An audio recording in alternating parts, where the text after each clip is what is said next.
ఉంది. ఏదైతే మా ప్రభుత్వం ఎన్నికల ముందు ప్రకటించిందో ఈ రైతు రుణమాఫీని చేయటానికి ముందు చెప్పినాం. ఎవరైతే 2 లక్షల కంటే పైనున్న లబ్ధిదారులు ఉంటారో ఆ లబ్ధిదారులు అర్హులైన వాళ్ళు ఎవరైతే ఉంటారో ఆ పైనున్న అమౌంట్ కట్టిన మరుక్షణం మీ అమౌంట్ మీ ఖాతాల్లో జమ చేస్తామని చెప్పాం. అదే రకంగా ఎవరైతే గ్రామీణ ప్రాంతంలో ఉండే నా రైతు సోదరులు ఉన్నారు, వాళ్ళు వివిధ టెక్నికల్ కారణాల చేత కొంతమందికి వారి ఖాతాలో జమ కాని మాట వాస్తవం. ఈ 2 లక్షల కంటే పైనున్న వాళ్ళు ఆ బ్యాలెన్స్ అమౌంట్ కట్టని కారణంగా ఆ డబ్బు కూడా వారి ఖాతాలో జమ కాని మాట నిజం. మీరు డబ్బులు కట్టలేదు కాబట్టి మేము తూచని అనటంలా. డెఫినెట్ గా రాబోయే కొద్ది రోజుల్లో ఈ 2 లక్షలకు పైనున్న అర్హులైన రైతన్నలు ఎవరైతే ఉన్నారో ఆ రైతన్నలకి కూడా ఒక కట్ ఆఫ్ డేట్ పెట్టుద్ది ఈ ప్రభుత్వం.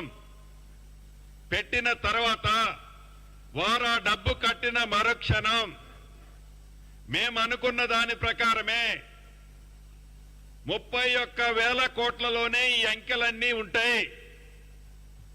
ఈ 31,000 కోట్ల కంటే ఇంకా ఒక 1000 కోట్లు 1,500 కోట్లు ఎక్కువైనా కూడా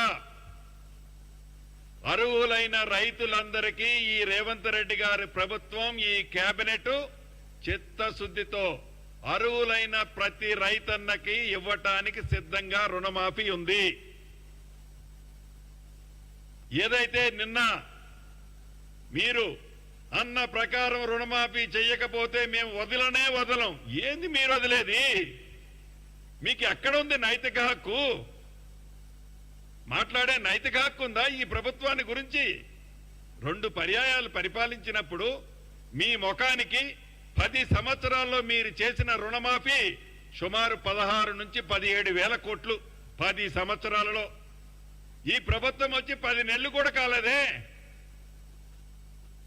విమర్శించడానికి కూడా ఒక అద్దు పొద్దుండాలా. విమర్శ కూడా రాజకీయ విమర్శ కాకుండా నిజంగా అప్పుడే ఈ ప్రభుత్వం వచ్చేసి ఏదో 3 సంవత్సరాలు అయిపోయింది, 4 సంవత్సరాలు అయిపోయింది, మాకు ఎన్నికలు వస్తున్నాయి, అడావుడిగా మేము గోసి సర్దుకోవాలనే ఆతృతలో మీరు మాట్లాడుతున్నారు తప్ప మా పవర్ చేయి దారిపోయిందనే ఆతృతలో ఉండి మతి భ్రమించి మాట్లాడుతున్నారు తప్ప నిజంగా ఈ ప్రభుత్వం రైతుల ప్రభుత్వమని, రైతుల పక్షపాత ప్రభుత్వమని మీరు మర్చిపోతున్నారు.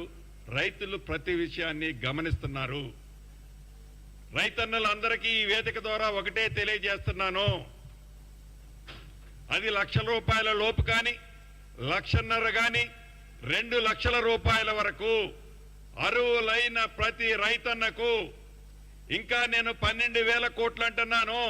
అది 13,000 కోట్లైనా 13,500 కోట్లైనా చిత్తశుద్ధితో గత ప్రభుత్వం లాగా మాయ మాటలు చెప్పకుండా రైతన్నలకు ఇచ్చే బాధ్యత మీ ఇందిరమ్మ ప్రభుత్వం అని మీరు మనస్ఫూర్తిగా అంగీకరించి అవాక్కులు చవాక్కులు రెచ్చగొట్టే మాజీ మంత్రుల మాటో మాజీ ముఖ్యమంత్రి మాటో వినొద్దు అని మనస్ఫూర్తిగా ఈ వేదిక ద్వారా యావత్ తెలంగాణ రాష్ట్రంలో ఉండే నా రైతు సోదరుల్ని మనస్ఫూర్తిగా శిరసు వంచి అభ్యర్థిస్తున్నాను.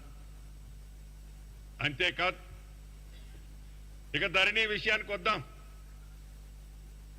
నాకంటే మా కోదండరెడ్డి అన్నకి ఈ విషయం ఇన్డెప్త్ గా స్టడీ చేశారు.